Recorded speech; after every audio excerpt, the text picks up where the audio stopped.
এক ভাই গত ভিডিওতে কমেন্টস করেছিল যে রিলস ভিডিওগুলা মিউট হয়ে থাকে কেন এবং এটা কোথা থেকে চেক করব। তো ভাইয়ের কমেন্টসের রিপ্লাই অনুযায়ী আজকের সেটাই আমি দেখানোর চেষ্টা করব। চলুন বিস্তারিত দেখা যাক।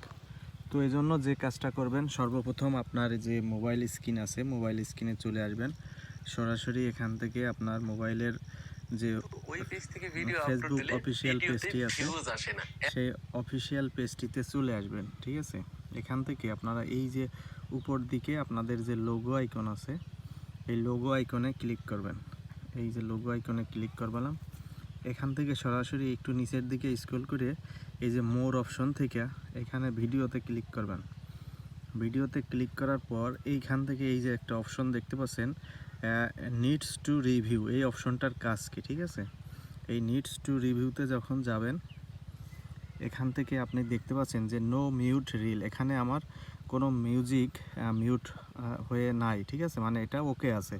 তো আপনাদের যাদের এখানে বিভিন্ন রিলসগুলো দেখতে পারবেন এবং যে রিলসগুলো কিনা আপনাদের এখানে মিউট হয়ে আছে সেগুলো এখানে শো করবে। আপনারা ওই মিউজিকের মিউট হয়ে থাকা রিলসগুলা নতুন করে মিউজিক রিপ্লেস করতে পারবেন।